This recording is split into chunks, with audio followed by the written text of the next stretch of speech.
तर समाजास सहज समजावे म्हणून हिंदी भाषेतून मराठी भाषेत रूपांतरित करण्यात आलेला आहे.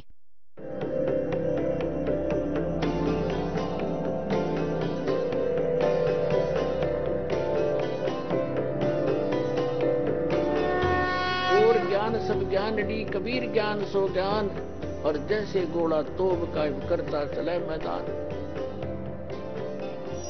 जगद्गुरु तत्वदर्शी संत रामपालजी महाराजांचे अमृत वचन सर्व पवित्र धर्मांच्या व पवित्र शास्त्रांच्या आधारावर. सतगुरुदेव की जय. बंदी छोड़ कबीर परमेश्वर जी की जय. बंदी छोड़ गरीबदास जी महाराज जी की जय. स्वामी रामदेवानंद जी गुरु महाराज जी की जय हो.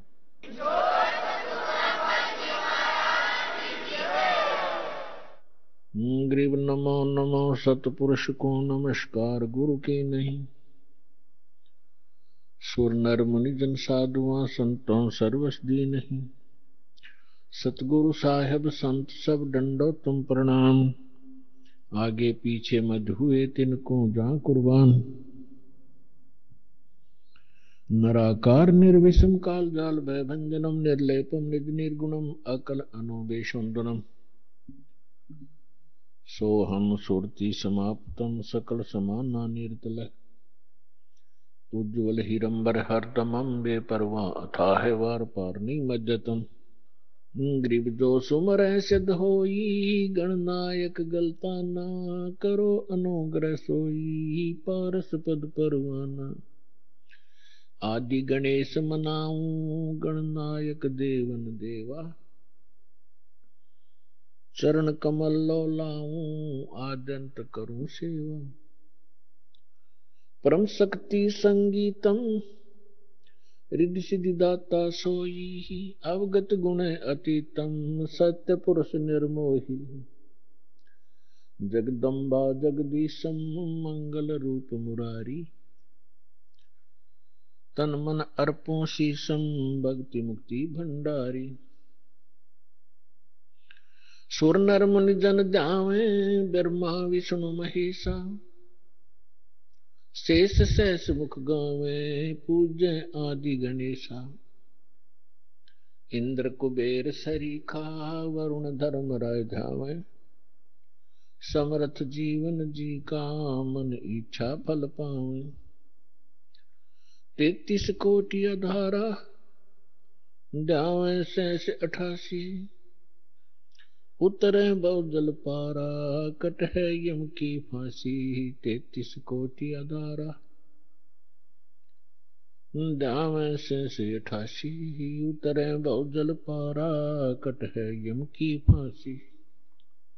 कर जोरूं विनती करूं धरूं चरण पर शीश. गुरु जी राम देवानंद जी महाराज ने दियो नाम बख्शीश. कोटि कोटि सिजदा करूं कोटि कोटि प्रणाम. चरण कमल में राखियो मैं बंदी जाम गुलाम. कुत्ता हूँ गुरुदेव का रामपाल दास का नाम. गले प्रेम की जेवड़ी जाखे वहां जाऊं. तो करो तो बावड़ू. दूर दूर करो तो जाऊं. जो राखो त्यों ही रहूं. जो देवो सो खाऊं. परम पिता परमात्मा पूर्ण ब्रह्म सर्व सृष्टीचे रचनाहार कबीर परमेश्वरजींच्या असीम कृपेने तुम्ही परमात्म्याचे काही पुण्यात्मे परमेश्वराचा महिमा ऐकण्यासाठी उपस्थित झालात. सत्संगाला येण्यामुळे जीवांना समजते की हे मानव शरीर कशासाठी आपल्याला प्राप्त झाले होते. मात पिता मिल जावेंगे 184 माँ, सतगुरु सेवा और बंदगी भाई फेर मिलन की ना. परमात्मा आपल्याला आठवण करून देतात की हे भोळ्या प्राण्या, माता पिता मूल बाळ संपत्ती परिवार तर तुला, माता पिता मुलं बाळ म्हणतात हे तुला अन्य प्राण्यांच्या शरीरातही प्राप्त होतील, कारण की आपण आपल्या मनुष्य जीवनाचे उद्दिष्ट एवढेच मानले आहे. जोपर्यंत आपण सत्संग नाही ऐकत, यथार्थ ज्ञान आपल्याला प्राप्त नाही होत. आपण आपले कुटुंब आणि माता पिता या परिवाराच्याच सर्व परंपरांमध्ये, मर्यादांमध्ये आपला निर्वाह करून त्यांचे पालन करत मोठ्या अभिमानाची गोष्ट समजत राहिलो, तर परमात्मा आठवण करून देतात की हे माता पिता तर तुम्हाला पशु झालात, पक्षी झालात, कुत्रा झालात तेव्हाही माता पिता मिळतील, गाढव झालात तर तिथेही माता पिता मिळतील, परंतु मनुष्य जीवनामध्येच तुम्ही सद्गुरु सेवा आणि भक्ती प्राप्त करू शकता. तर सत्संगाला आल्याने प्राण्याला ज्ञात होते की मनुष्य जीवनाचे उद्दिष्ट काय आहे. म्हणतात सतगुरु के दरबार में जाइयो बारंबार, भूली वस्तु लखा जवे है सतगुरु दातार. जोपर्यंत आपण सत्संगाला येत नाही, आपण परमात्म्याला विसरून गेलेले असतो. कधी संकट आले तर आपण आठवण काढतो आणि मग संकट टळले की मग वायफळ गोष्टी लक्षात ठेवतो, जे मनुष्य जीवनाचे काही उद्दिष्ट देखील नसते, तो विषयही नसतो. तर काय सांगतात परमात्मा? भाई दुख में सुमरण सब करे, सुख में करे ना कोई, जय सुख में सुमरण करे तो दुख कहूँ को हो. कबीर सुख में सिमरण किया नहीं, दुख में करते याद, कहे कबीरता दास की कौन सुने फरियाद. मानुष जन्म पाए कर जय नहीं रटे हरि नाम, जैसे कुआ जल बिना बनवाया क्या काम.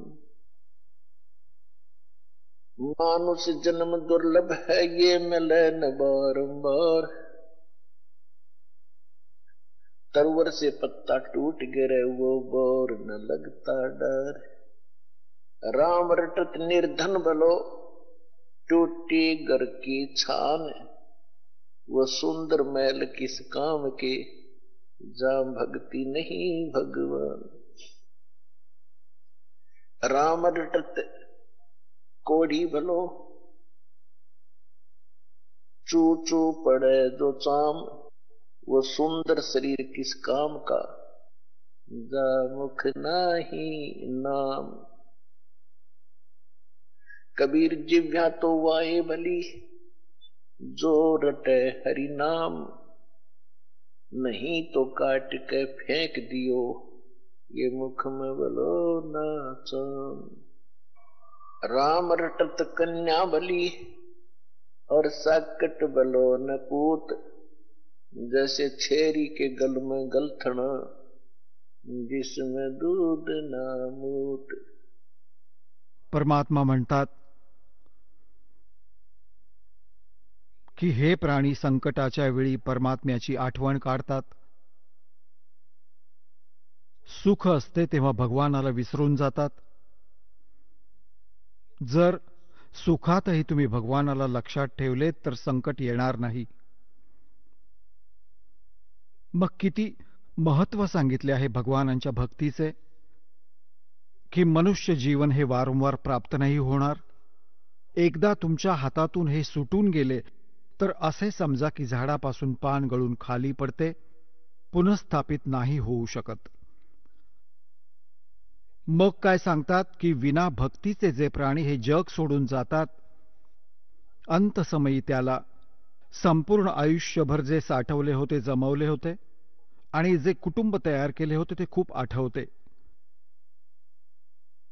सारं जीवन कुटुंबाच्या पोषणासाठी, जगाचे सोसण्यामध्ये आणि आपले घर बंगले बांधण्यात घालवले. जाताना जेव्हा याच्या लक्षात येते की तुझे सर्व काही इथेच राहिले, आता तू जात आहेस एकटा, ना कोणी कुटुंबातील सदस्य तुझ्या सोबत आहे, तर त्यावेळी त्याची स्थिती सांगतात की पछाड़ खाखा रोएगी ये आत्मा जब तू चालेगी अकेली. म्हणतात डोकं आपटून आपटून, हंबरडा फोडून फोडून रडतो हा आत्मा जेव्हा यमाचे दूत त्याला खेचत घेऊन जातात. याचे सर्व काही इथेच राहून जाते जे संपूर्ण आयुष्यभर याने साठवले होते.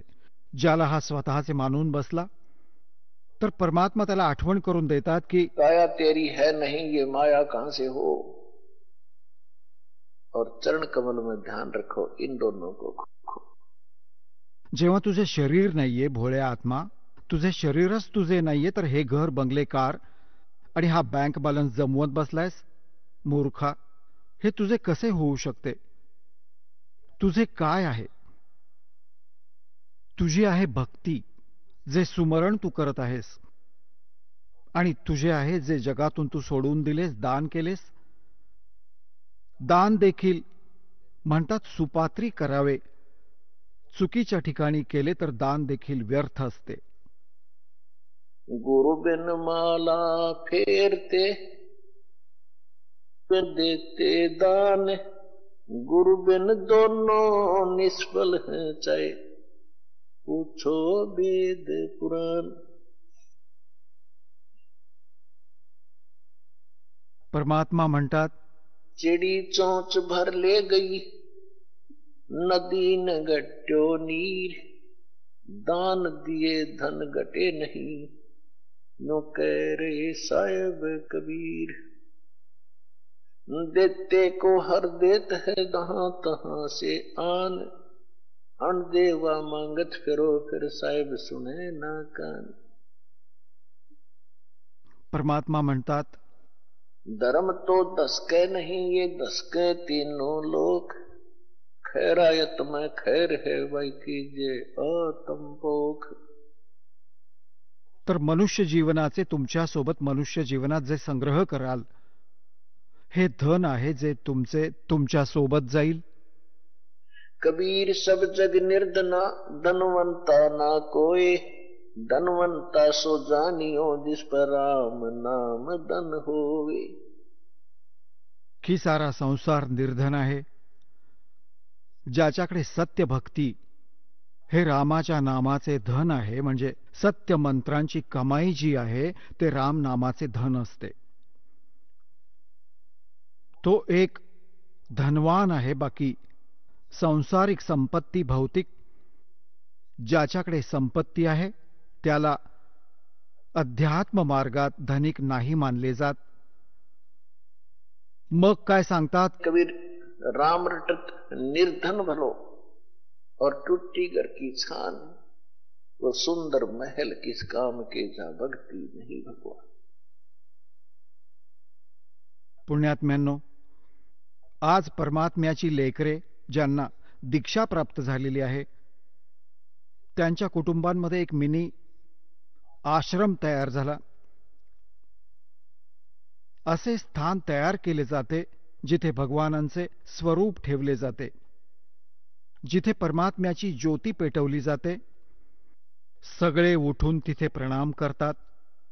सकाळ, संध्याकाळ आणि दुपारी भगवानांची चर्चा चालते, रमैणी होते, आरती होते, सकाळचे नित्य नियम होतात. मग दिवसा जेव्हाही वेळ मिळतो कोणी मंत्र जपत आहे, कोणी सुमरण सतनामाचे करत आहे. तर किती वातावरण बदलते ना. तिथे वायफळ बडबड असेल, हा हे म्हणाला, तो ते म्हणाला, त्याचा नाश होईल, त्यांचे असे नुकसान होणार आहे, ते अशा चुका करतात.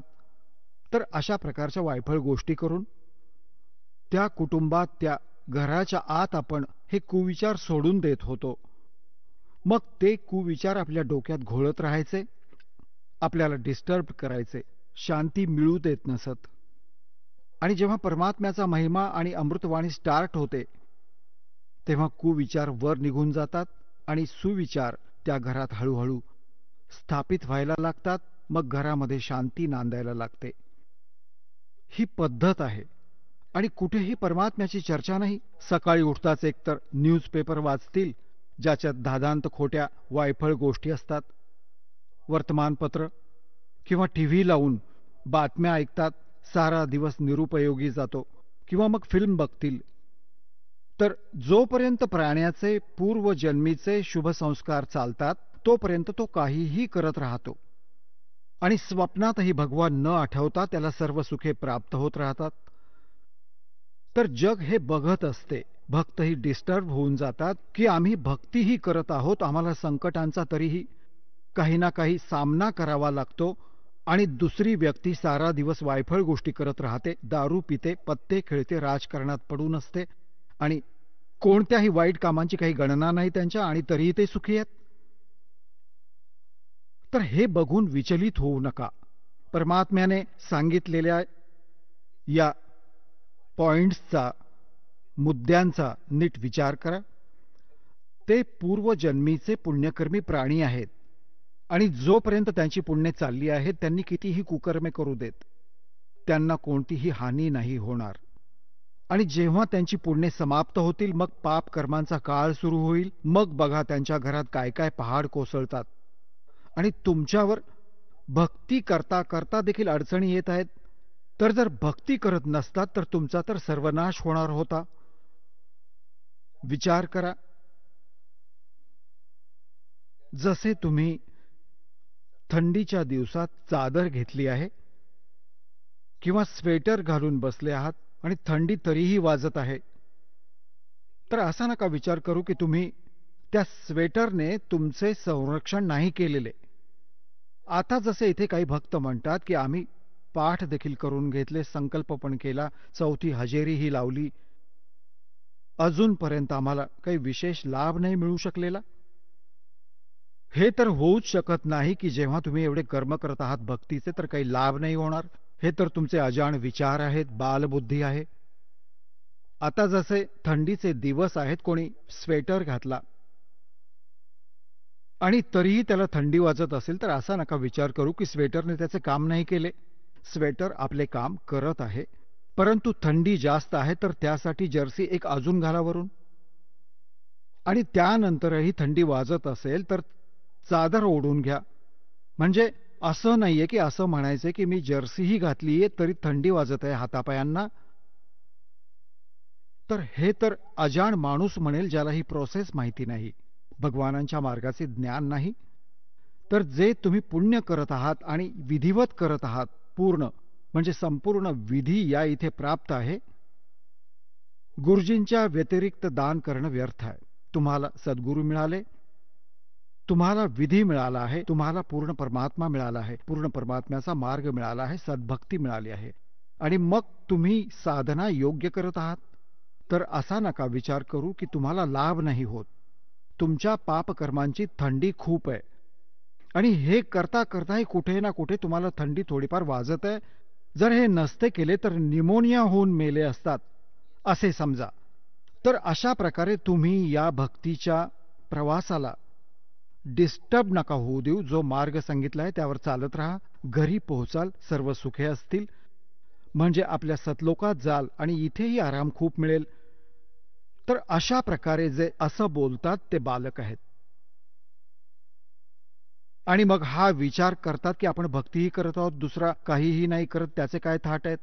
तर त्याचा सुद्धा तुम्ही या ज्ञानाने विचार करा की जेव्हा बॅटरी कोणीतरी चार्ज करून ठेवली आहे इन्व्हर्टरची आणि पुढे चार्जर नाहीच आहे, त्यांच्याकडे लाईटचे कनेक्शन नाहीये आणि त्यांची बॅटरी, तरीही त्यांचे पंखे चालत आहेत, बल्ब देखील चालत आहेत. तर यातून अंडरस्टूड आहे, अजाणातील अजाण व्यक्तीही आजकाल समजू शकतो की ती बॅटरी किती दिवस चालेल. एक दिवस ती संपेल आणि मग अंधारात बसतील, ते उकाड्याने मरतील. ह्याच प्रकारे जोपर्यंत पुण्यकर्मांची बॅटरी चार्ज आहे पूर्वजन्मीची, तोपर्यंत ते तुम्हाला सुखीच दिसून येतील, भले कितीही चुका करत. आणि तुम्ही चांगलेही करत आहात आणि तरीही जाणवत आहे की आपण तुम्ही दुःखी नाही आहात. तुमच्यावर तर न जाणो काय आभाळ कोसळणार होते, भगवानांनी तुमचे रक्षण केले आहे. तर अशा प्रकारे जगाकडे न बघता परमात्म्याच्या या ज्ञानाला आधार करून या भक्ती मार्गावर चालत राहा. राम रटत कोड़ी भलो चू चू पड़े जो चाम, ये सुंदर शरीर किस काम का, जा मुख नाही नाम है. म्हणतात भले कितीही आजारी व्यक्ती असो, रोगी असो, कोड देखील असू देत, जर तो भक्ती करत असेल, सद्भक्ती करत असेल, तर त्याचा रोग देखील बरा होईल, त्याला मोक्षही मिळेल. आणि जे सुंदर शरीर आहे संपूर्ण दिवस त्याच्याच आपल्या देखरेखीसाठी त्याचाच गर्व करतात आणि भक्ती नाही करत. म्हणतात वो सुंदर शरीर किस काम का, जा मुख नाही नाम. मग म्हणतात राम रटत कन्या भली और साकट भलो न पूत, बकरी के गल में गलथड़ा जिसमें दूध न मूत. कारण की आपल्या समाजात पुत्राला जास्त महत्व दिले गेलेले आहे विना ज्ञानाने. तसा पुत्र आणि पुत्रीमध्ये आपल्याला काही भेद असता कामा नये. सर्व परमात्म्याचे आत्मे आहेत, आपापले संस्कार सगळे सोबत घेऊन येतात. तरीही त्यावेळी जेव्हा परमात्मा हे ज्ञान देत असत कबीर भगवान, तर त्यावेळी काय म्हणत असत की मुलगी सत्संगाला नाही जाणार, मुलांनी खुशाल जावे. परंतु प्रथा तर नव्हतीच भक्तीची. जसे दुःखामध्ये कोणी साधू संतांकडे घेऊन जायचे झाडाझुडा करून घ्यायला, तरीही परमात्मा आठवण करून देतात की राम रटत कन्या भली, भक्ती जर मुलगी करत असेल, त्या मुलापेक्षा 100 पटींनी चांगली आहे जो भक्ती नाही करत. तो मुलगा कसा आहे, जसे बकरीच्या गळ्यात एक आचळासारखी कातडी लोंबत असते, आचळासारखी. तर परमात्मा म्हणतात की ते तर व्यर्थ ओझे आहे त्या गळ्यात बकरीच्या, काही कामाची नाही ती कातडी. ना दूध ना मूत, म्हणजे कोणत्याच कामी येत नाही ती. अशाच प्रकारे तो मुलगा जो भक्ती नाही करत, तो माता पित्यांच्या गळ्यातले ते ओझे आहे. आणि ती कन्या जी भक्ती करते आईच्या, तो मुलगा तर आई वडिलांना ओझे होईल. कोणी पहा, कारण की जो भक्ती नाही करत त्याच्यावर संकटे येणार. संकटे येतात तेव्हा आई वडील सोबत दुःखी होतात, जेव्हा पुत्र दुःखी होतो. तर तो डिस्टर्बन्स करेल तुमच्या भक्तीमध्येही आणि दुःखीही राहील आणि दुःखी ठेवेलही. आणि जी मुलगी भक्ती करते तिच्या सोबत भगवान असेल, तिच्या संस्कारात काही पाप कर्माचा दंड जरी आला त्यातही भगवान रक्षण करतील. आणि ज्या कुटुंबात ती मुलगी जाईल त्या कुटुंबालाही सुधारेल. त्या ठिकाणीही भगवान वास करतील, तिथे भक्ती प्रवेश करेल. तर ती मुलगी सदा सुखी राहील आणि मुलगी सुखी राहिली तर आई वडिलांचा आत्माही शांत राहील. तर परमात्मा म्हणतात राम रटत कन्या भली और साकट, जो भक्ती ना करतोय ना करू देतो त्याला साकट म्हणतात. वो साकट भला न पूत, जैसे बकरी के गल में गलथड़ा जिसमें दूध न मूत. तो काही कामाचा नाही तो मुलगा जो भक्ती नाही करत. परमात्मा म्हणतात जिव्या तो वाहे भली, जो रटे हरि नाम, नहीं तो काट के फेंक दियो, ये मुख में बोलो न चान। या जिव्हेचे केवढे मोठे योगदान आहे आपल्यासाठी. म्हणजे खारट गोड चाकते,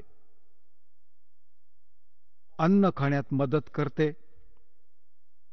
तर परमात्मा म्हणतात, जर या जिभेने, या जिव्हेने परमात्म्याचे नाव आणि परमात्म्याचा महिमा म्हणला जात नसेल, तर त्यापेक्षा योग्य किती काढून कापून फेकून दिली तर ते बरं.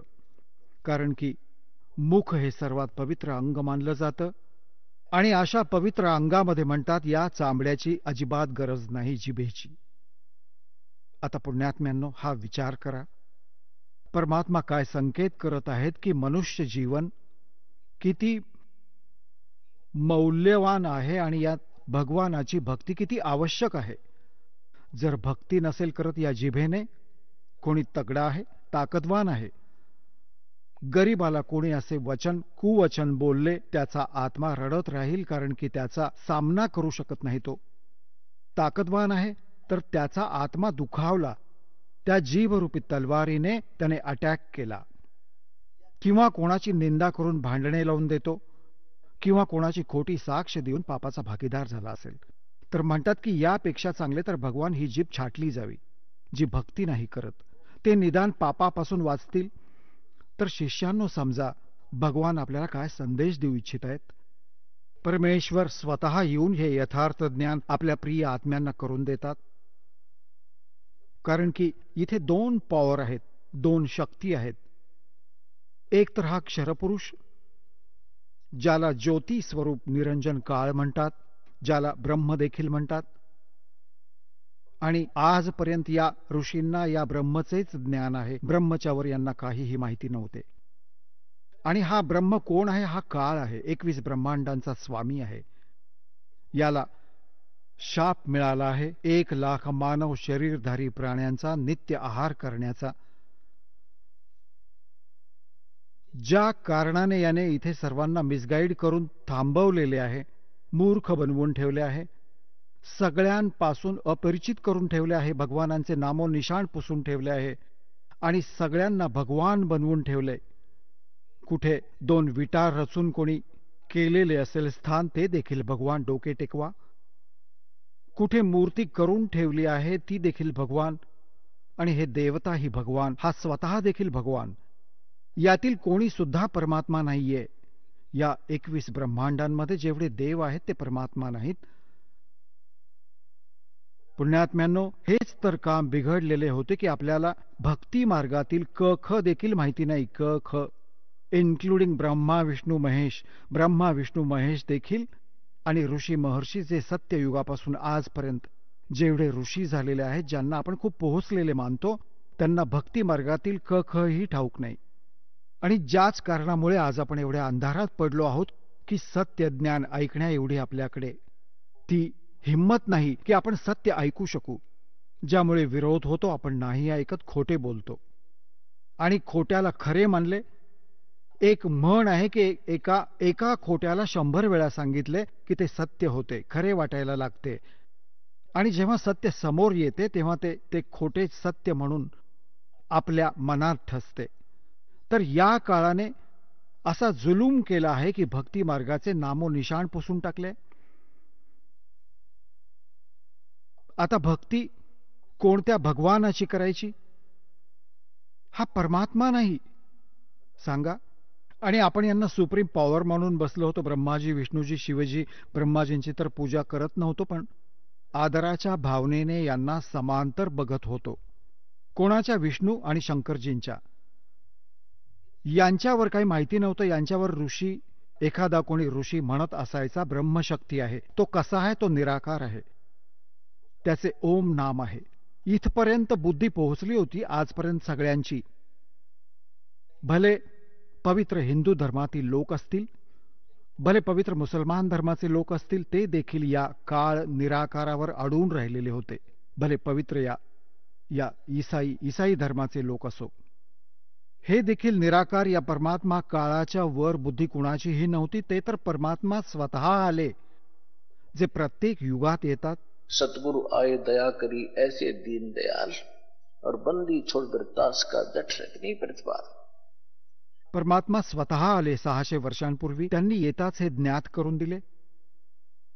आता श्री देवी पुराणामध्ये सचित्र मोठा टाईप, गीता प्रेस गोरखपूरहून प्रकाशित, केवळ हिंदीमध्ये 414 पानावर हे लिहिलेले आहे की कलियुग सत्ययुगातील ब्राह्मण वेदाचे पूर्ण विद्वान असायचे आणि ते दुर्गेची पूजा करायचे.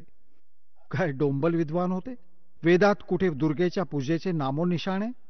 4ही वेदांचा सारांश श्रीमद भगवद्गीता आहे. श्रीमद भगवद्गीतेमध्ये दाखवून द्या कुठे रामकृष्णाच्या पूजेचा उल्लेख आहे किंवा दुर्गेच्या पूजेचे कुठेही वर्णन आहे. तर हे डोंबल विद्वान होते, वाचतायत वेद आणि वायफळ ज्ञान सांगतात आणि तीच व्यर्थ बडबड स्वतः करतात. वेद पढ़े पर वेद न जाने, ये बच्चे पुराने 18. ये पत्थर की पूजा करेंगे, भूल गए सृजनहारा. देवी पुराणात लिहिले आहे की सत्ययुगातील ब्राह्मण वेदाचे पूर्ण विद्वान असायचे आणि दुर्गेची पूजा करायचे. गावोगावी मंदिर व्हावे दुर्गेचे अशी त्यांची खास आस्था होती. तर हे मूर्ती पूजेचे दांभिक ज्ञान भरून ठेवले या बोंधूंनी. वेद वाचतात आणि व्यर्थ बडबड स्वतःची खूप करतात, सगळ्या दंतकथा लोकवेद तयार करून. या काळाच्या जाळ्यात सगळ्यांना अडकवून ठेवले आहे. आता श्रीमद भगवद्गीता अध्याय नंबर 16 मध्ये, अध्याय नंबर 15च्या श्लोक नंबर 16 आणि 17 मध्ये पूर्णतः निर्णय केला. क्षरपुरुष आणि अक्षर पुरुष दोन पुरुष आहेत. पुरुष म्हणजे प्रभू, भगवान, मालक. क्षरपुरुष याला ब्रह्मला म्हणतात ज्योती निरंजन, काळाला म्हणतात, जो ब्रह्मा विष्णू महेशचा पिता आणि दुर्गेचा पती आहे. 21 ब्रह्मांडांचा मालक आहे, 21 ब्रह्मांडांचा स्वामी आहे, पुरुष आहे. आणि दुसरा अक्षर पुरुष हा 7 शंख ब्रह्मांडांचा स्वामी आहे. तेवढाच मालक आहे, तेवढाच पुरुष आहे, तेवढाच भगवान आहे. आणि यांच्या दोघांच्या लोकात हे स्वतः देखील जेवढे प्राणी आहेत हे सर्व नाशवंत आहेत. जीवात्मा कुणाचाही मरत नाही. तो तर कुत्र्या गाढवाचाही नाही मरत, तो तर विषय वेगळा आहे. पण याच्या 15व्या अध्यायाच्या गीतेच्या 17व्या श्लोकात निर्णय दिला की उत्तम पुरुष तू अन्य परमात्मा इति उदाहरता. होय होय. आणि य लोकत्रायम आविश्य विभर्ती अव्यईश्वरा. तिसऱ्या 17व्या श्लोकात म्हटले आहे की उत्तम पुरुष म्हणजे श्रेष्ठ भगवान, श्रेष्ठ परमात्मा, श्रेष्ठ प्रभू तर या दोघांपेक्षा अक्षरपुरुष आणि अक्षरपुरुष यांच्यापेक्षा कोणी दुसराच आहे. आणि त्याला परमात्मा म्हणतात. परमात्मा इति उदाहरतः, त्याला परमात्मा म्हणतात. परमात्म्याचा अर्थ आहे दुःख देणार नाही, सुखच देईल.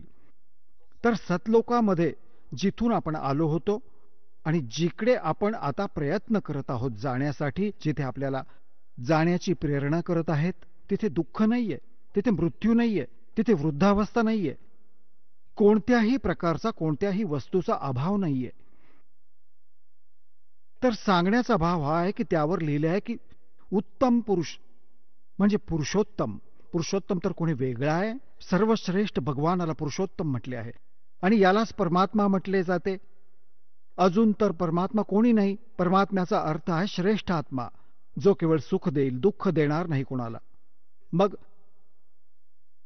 आणि जो 3ही लोकात प्रवेश करून सर्वांचे पालन पोषण करतो. एक लोक तर झाला या 21 ब्रह्मांडांचे क्षेत्र क्षरपुरुषाचे, दुसरा लोक झाला अक्षरपुरुषाचा 7 शंख ब्रह्मांडाचे क्षेत्र, आणि तिसरा लोक आहे सतलोक. आणि वरचे जेवढे 4 लोक आहेत, वर सतलोक, अलखलोक, अगमलोक, अनामी, अकहलोक, ते 4ही मिळून एक लोक म्हटला जातो. अविनाशी लोक आहे तो सर्व. तर या 3ही लोकात प्रवेश करून जो सर्वांचे पालन पोषण करतो तोच पूर्ण परमात्मा आहे.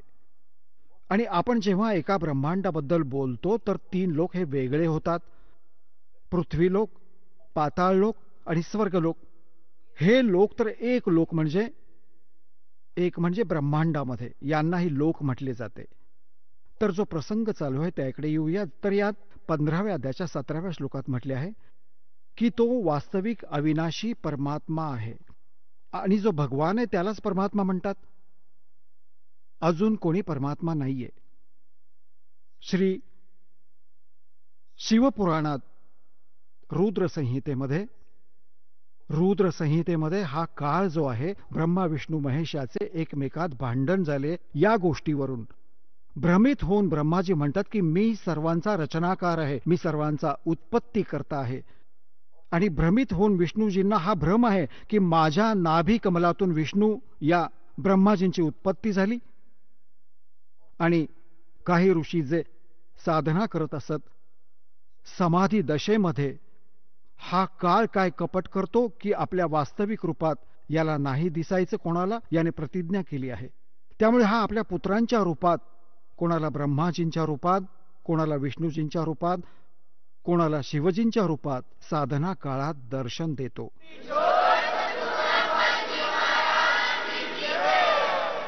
चला आता आपण त्या श्रद्धाळूंचे अनुभव जाणून घेऊयात, ज्यांनी जगद्गुरू तत्वदर्शी संत रामपालजी महाराजांकडून दीक्षा प्राप्त केलेली आहे, तसेच त्यांच्याद्वारा सांगितलेल्या भक्ती मार्गावर चालत आहेत. नमस्कार. सतसाहेबजी. आपलं नाव? कांचन राहुल रोकडे. आपण कुठून आलात? मी बोरगड म्हसरूळ, एकतानगर, नाशिकहून आली आहे. संत रामपालजी महाराजांची गुरुदीक्षा आपण कधी घेतली? संत रामपालजी महाराजांची गुरुदीक्षा मी 2012 साली घेतली. तत्पूर्वी आपण काय भक्ती साधना करत होतात? संत रामपालजी महाराजांची गुरुदीक्षा घेण्याआधी माझे वडील खूप धार्मिक असल्या कारणाने ते पण देवीची भक्ती, ब्रह्मा विष्णू महेश यांची भक्ती साधना करायचे. त्यांच्यासोबत मी पण त्यांच्यासोबत जेजुरगडला जाणे, तसेच धार्मिक स्थळी जाणे, तीर्थक्षेत्राला जाणे, अशी भक्ती साधना, तसेच आईसोबत व्रतवैकल्ये, तसेच गणपती बसवणे, गणपतीची आरती, तसेच हरिपाठ वगैरे करणे इत्यादी भक्ती साधना मी गुरुमंत्र घेण्याआधी करायची. संत रामपालजी महाराजांच्या शरणात आपण कसे आलात? संत रामपालजी महाराजांच्या शरणामध्ये मी पप्पांच्या मार्फत आली. माझे पप्पा जागरण गोंधळाचा कार्यक्रम असल्या कारणाने पाहुणे आमंत्रित करत होते. त्याचवेळी माझे चुलते आहेत, त्यांना देखील आमंत्रित पप्पांनी केलं. परंतु चुलते बोलले की मला जागरण गोंधळाचा कार्यक्रम काही चालत नाही. तर मग पप्पांना विचार पडला की अरे असा कोणता देव आहे की देवालाच देव चालत नाही, जागरण गोंधळाचा कार्यक्रम तर देवाचाच असतो. तर तेव्हा पप्पांनी चुलत्यांना प्रश्न केले माझ्या की तू असं कोणत्या देवाकडे गेलाय की तुला देव चालत नाही. तर मग काका बोलले की एक काम कर, तू जागरण गोंधळाचा कार्यक्रम करून घे आणि निवांत माझ्याकडे ये. त्यावेळी पप्पांनी 11 भार चांदीचे देव बनवले होते. जागरण गोंधळाचा कार्यक्रम झाल्यानंतर 2-3 दिवसांनी पप्पा काकांकडे गेले. तर मग काकांनी पप्पांना सत्संग ऐकवला. त्यावेळेला पहिल्यांदाच रीडिंग आलं की ब्रह्मा विष्णू महेश यांचे आई वडील कोण आहेत, त्यांचे दादा कोण आहेत. तर त्यावेळेला पप्पांना खूप मोठा विचार पडला की ब्रह्मा विष्णू महेश यांचे आई वडील कोण आहे हे तर आजपर्यंत आपल्याला कोणीच सांगितलं नाहीये. तर मग पप्पांनी सत्संग पूर्ण ऐकला आणि मग पप्पांना ज्ञान चर्चा झाली पप्पांची आणि चुलत्यांची. तर त्यावेळेला खूप पप्पांना विचार पडायला लागले. तर मग त्यानंतर पप्पांकडे 2-3 भगत समाज जे काही आहे ते आले आणि पप्पांना ज्ञान सांगितलं. तेव्हा मग पप्पांनी 2010 साली संत रामपालजी महाराजांची नामदीक्षा घेतली आणि त्यानंतर 2012 मध्ये मी संत रामपालजी महाराजांचा गुरुमंत्र घेतला. आपलं शिक्षण कुठपर्यंत आपलं शिक्षण झालेलं आहे? आता मी TYBAचं एज्युकेशन घेते. सध्या माझं शिक्षण चालू आहे, TYBAला आहे मी. संत रामपालजी महाराजांच्या शरणात आल्यानंतर आपल्यामध्ये व आपल्या परिवारामध्ये काय काय बदल आढळले? संत रामपालजी महाराजांची भक्ती घेतल्यानंतर माझ्या परिवारात खूपच बदल होऊन गेला. पप्पांमध्ये जास्त करून खूप बदल झाला. कारण पप्पा आधी खूप दारू प्यायचे, मम्मीला मारहाण करायचे. आम्हाला देखील त्या गोष्टीचा खूप त्रास होत होता. पप्पा काम तर करायचे, उदरनिर्वाह होत होता, परंतु रात्री संध्याकाळी आले की दारू पिऊन यायचे, मम्मीला मारहाण करायचे. खूपच त्रास या गोष्टीचा आम्हाला व्हायचा. त्याचा परिणाम शैक्षणिक जीवनावर पण व्हायचा आमच्या. परंतु ती गोष्ट चालूच होती पुढे. जेव्हा संत रामपालजी महाराजांच्या नामदीक्षा पप्पांनी घेतली तेव्हा पप्पांमध्ये खूप मोठा बदल झाला. पप्पांनी दारूचे व्यसन सोडले, त्यासोबत तंबाखू, सिगारेट वगैरे इत्यादी सगळे व्यसन पप्पांची सुटली. तर पप्पांची व्यसन सुटल्यानंतर एक सुखाचा संसार चालू झाला असंच म्हणता येईल. कारण त्यावेळेला पप्पा खूप वेगळंच जगत होते, आनंदाने आमच्यासोबत राहायचे, हसायचे. तर संत रामपालजी महाराजांनी आमचं घरामध्ये एक सुखाचा सागर निर्माण केला आणि पप्पांना देखील खूपच लाभ भक्तीपासून होत गेले. संत रामपालजी महाराजांच्या कृपा आशीर्वादाने मम्मीचा देखील त्रास कमी झाला. एक स्त्रीचं जीवन ती जगू लागली. जसं तुम्ही सांगत आहात की संत रामपालजी महाराजांच्या शरणात आल्यानंतर आपल्या जीवनामध्ये व आपल्या परिवारामध्ये बराचसा बदल झाला. मुख्यतः आपल्या वडिलांचं व्यसन हे दूर झालं आणि आपण एक सुखी आणि समृद्ध आयुष्य जगत आहात. मला असं विचारायचं आहे की संत रामपालजी महाराज आज स्त्रियांसाठी काय विशेष असं सामाजिक कार्य करत आहात? संत रामपालजी महाराज हे स्त्रियांसाठी खूपच मोठं काम करत आहे. तसेच समाज सुधारकाचं काम देखील संत रामपालजी महाराज करत आहेत.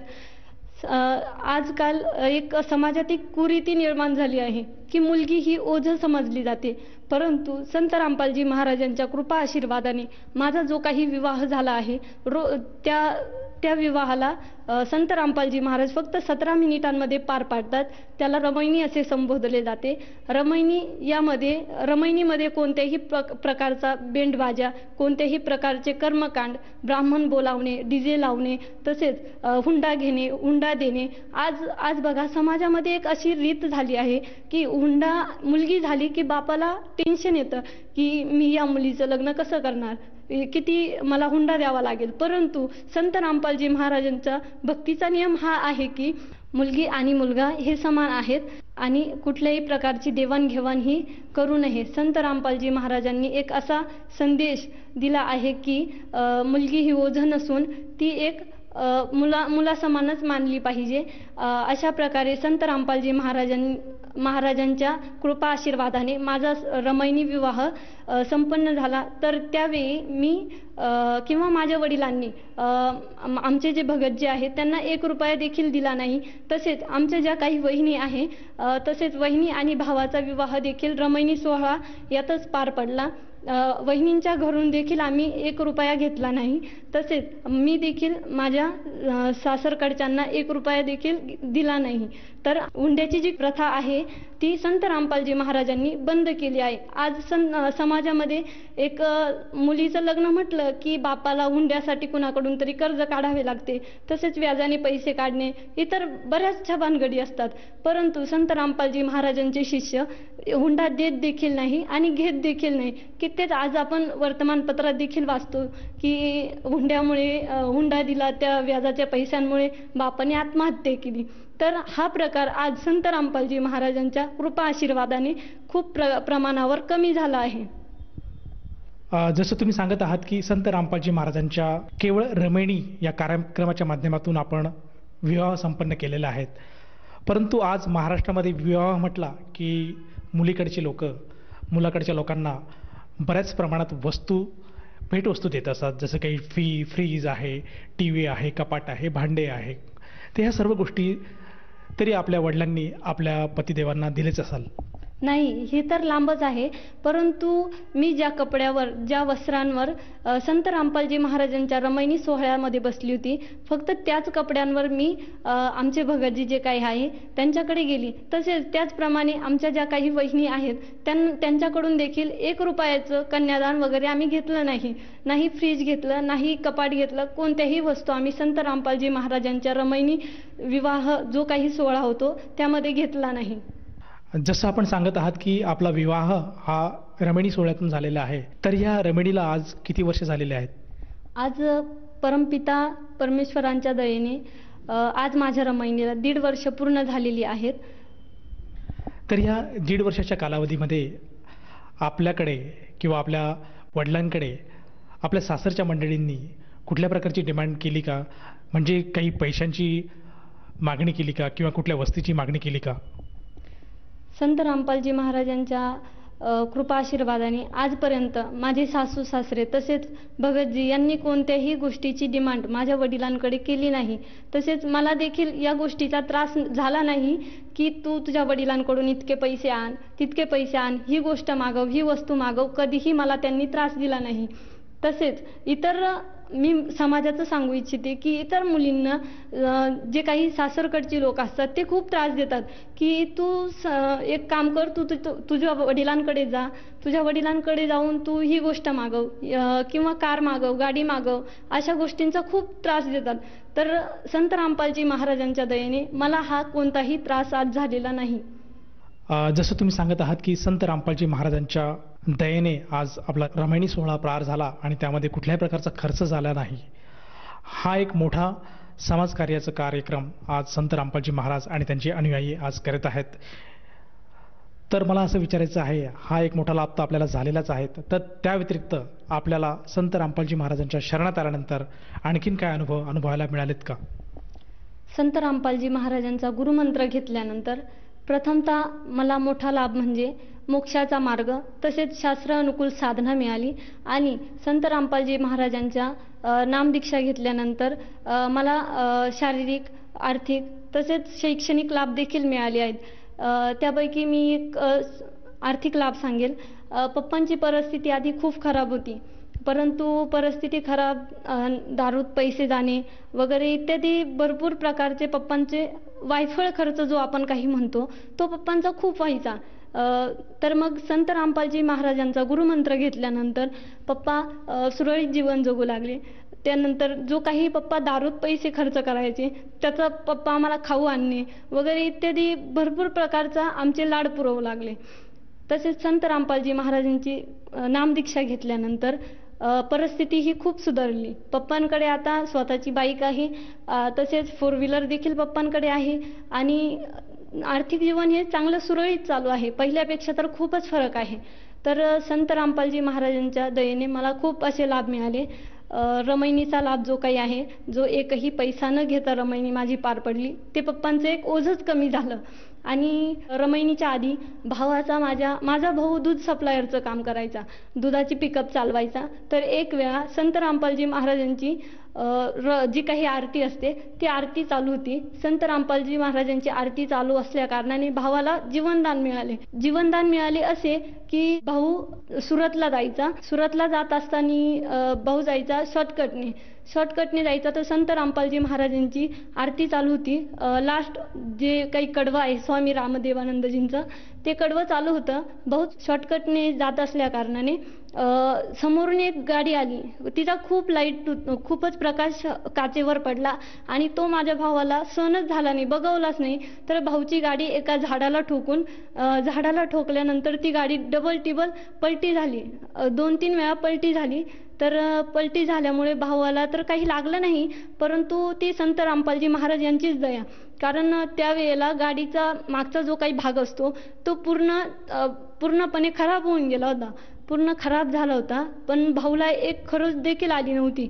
आणि तसेच तेथील लोक देखील भाऊला जे काही सप्लायरचं सामान होतं, दूध वगैरे होतं, तर लोक काय करायची, ती कॅरेट जी होती ती कॅरेट लोक घेऊन जायची आणि भाऊला धमक्या अशा द्यायची की तू जर आरडाओरडा केला, कुणाला फोन जर केलेस तर तुला आम्ही इथेच मारून टाकू, असं म्हणायचे. त्यावेळी परमपिता परमात्मा यांच्या दयेने माझ्या भावाला देखील जीवनदान मिळालं. तसेच वडिलांचं कानाचं ऑपरेशन सांगितलं होतं.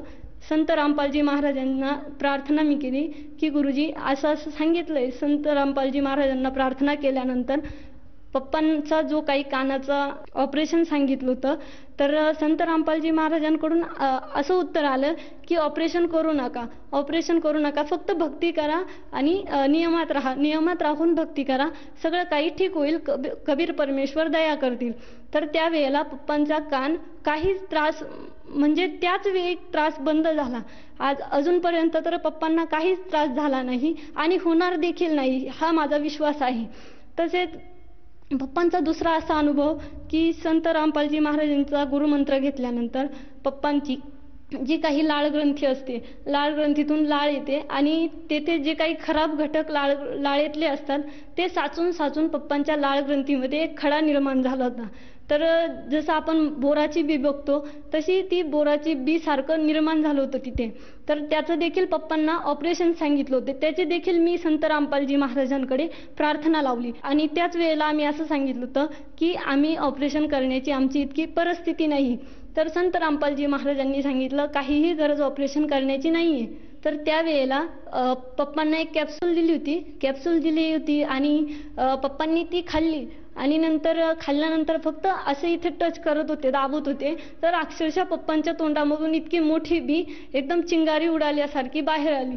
चिंगारी उडाल्यासारखी ती बी बाहेर आली. अक्षरशः ते आम्ही लहान असल्या कारणाने ती आम्ही फोडून बघत होतो की नेमकं आहे तरी काय.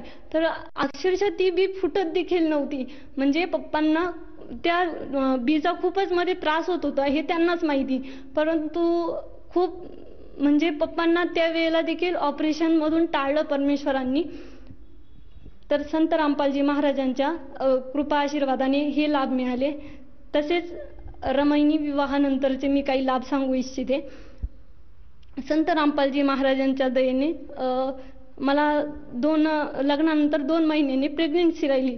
तर प्रेग्नेन्सी राहिल्यानंतर खूपच प्रॉब्लेम्स झाले. एक तर डॉक्टर म्हणायचे की तुम्ही गर्भ ठेवूच नका, कारण तब्येत पण खूप वीक आहे, त्याच्यामुळे गर्भ काही ठेवू नका.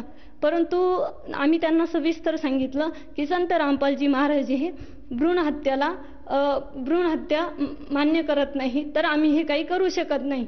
तर मग ठीक आहे म्हणे. डॉक्टर म्हणाले की ठीक आहे, तुम्ही ट्रीटमेंट चांगली चालू ठेवा. तर जेव्हा मला 2.5 महिने झाले त्यावेळेला खूपच प्रॉब्लेम झाले. माझ्या गर्भपिशवीमध्ये गाठ निर्माण झाली होती, त्यामुळे ब्लिडिंग होणं वगैरे खूप प्रॉब्लेम्स झाले. तर त्यावेळेला बाळाला खूप सूज येऊन गेली होती, गर्भाला खूप सूज आली होती. तर डॉक्टरांनी सांगितलं की जर नाही राहिलं तर ठीक, नाही तर आपण गर्भ काढून टाकू. परंतु तेव्हा मी मनोमन परमात्म्याला संत रामपालजी महाराजांना प्रार्थना केली की हे गुरुदेवजी, तुम्ही जर राजी असाल ह्या माझ्या गोष्टीमध्ये तर मी पण राजी आहे, परंतु तुमचं बाळ आहे, तुम्हीच सांभाळा. तर त्यावेळेला संत रामपालजी महाराजांच्या कृपा आशीर्वादाने तिची काही साईज 34 सांगितली होती, तर ती 3ऱ्याच दिवशी 17वर आली.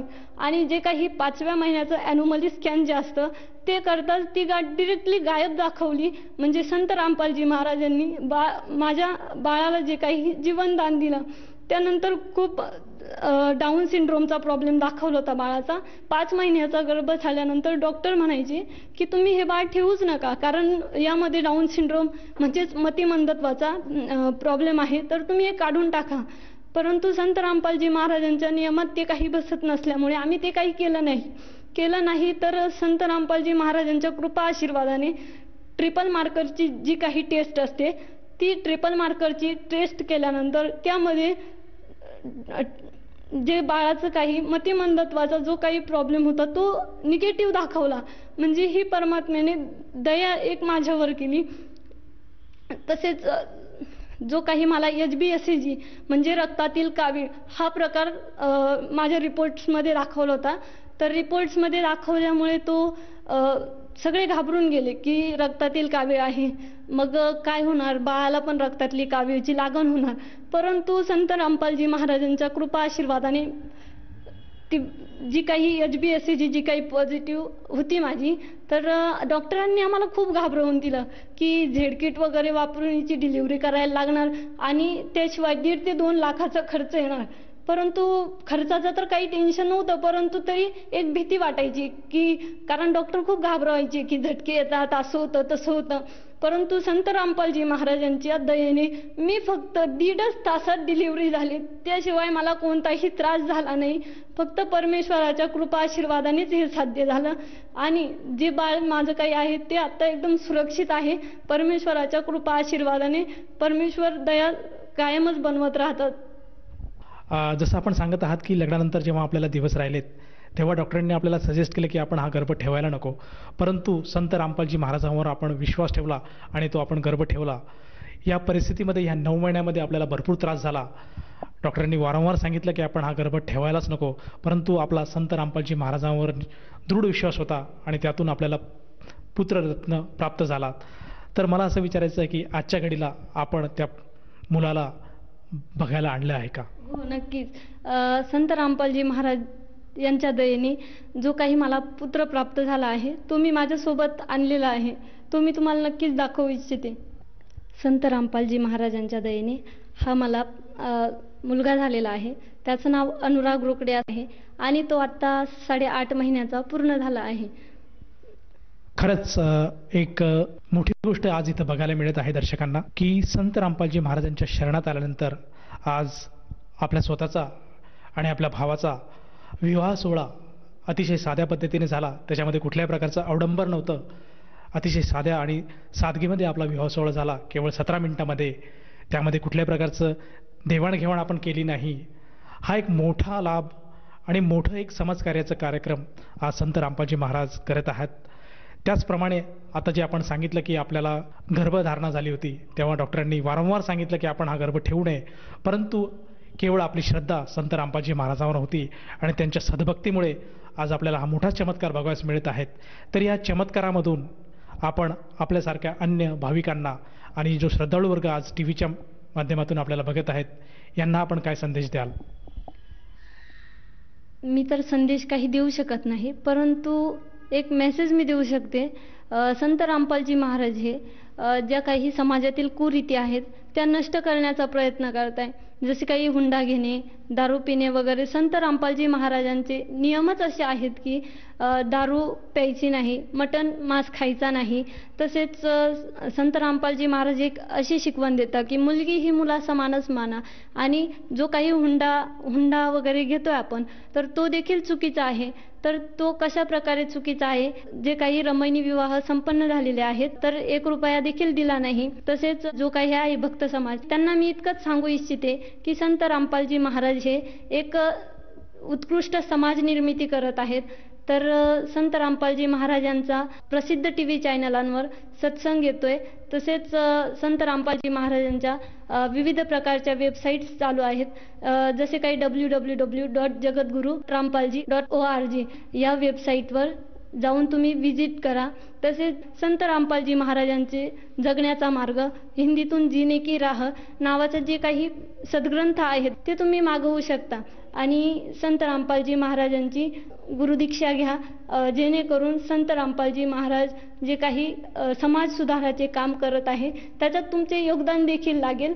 आणि संत रामपालजी महाराज उत्कृष्ट समाज निर्मितीचा बिडा जो संत रामपालजी महाराजांनी आज उठवला आहे त्यात आपण सहयोग करावा. तसेच शास्त्र अनुकूल साधना समजून घ्यावी आणि मोक्षाचा मार्ग प्राप्त करावा. जर कोणी साधकाला असं जाणवत असेल की आपण संत रामपालजी महाराजांची भक्तिविधी स्वीकारायला हवी, तर तो साधक किंवा ती व्यक्ती संत रामपालजी महाराजांची साधना कशी घेऊ शकेल? संत रामपालजी महाराजांच्या कृपा आशीर्वादाने प्रत्येक जिल्ह्यामध्ये नामदान केंद्र हे उपलब्ध आहेत. तर संत रामपालजी महाराजांचे जे काही नामदान केंद्र आहे, जर जे काही नंबर आहेत तर त्या नंबरवर तुम्ही कॉल करून तुम्हाला तुमच्या जिल्ह्यात असणाऱ्या नामदीक्षा केंद्राचा नंबर मिळेल. तसेच ॲड्रेस देखील मिळेल. तर तुम्ही नामदीक्षा घेऊन मोक्षाचा मार्ग स्वीकारावा हीच माझी नम्र विनंती. या नामदीक्षेसाठी त्या व्यक्तीला किती पैसे मोजावे लागतात? संत रामपालजी महाराज हे निशुल्क नामदीक्षा देतात. तसेच तुम्हाला 1 रुपयाचा खर्च देखील येत नाही. आणि संत रामपालजी महाराज हे नामदीक्षा घेतल्यानंतर भक्तिबोध नावाचे सद्ग्रंथ येतो छोटासा. तसेच फोटो वगैरे तुम्हाला फ्री मिळतो. धन्यवाद सत साहेबजी.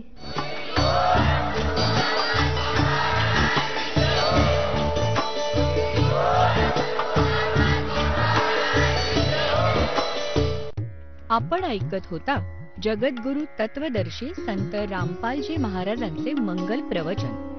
निशुल्क नामदीक्षा प्राप्त करण्यासाठी आणि अधिक माहितीसाठी संपर्क करा 7030303951 7030303952. आमची वेबसाईट आहे www.jagadgururampalji.org. सर्व पवित्र धर्मांच्या व पवित्र शास्त्रांवर आधारित प्रमाणित अनमोल पुस्तक ज्ञानगंगा किंवा जगण्याचा मार्ग यापैकी कोणतेही एक पुस्तक निशुल्क मागवण्यासाठी आम्हाला आपले पूर्ण नाव, पूर्ण पत्ता, पिनकोड सहित आणि फोन नंबर लिहून 7030303951 7030303952 नंबरवर SMS करू शकता किंवा आम्हाला 7030303950 नंबरवर व्हॉट्सअप देखील करू शकता.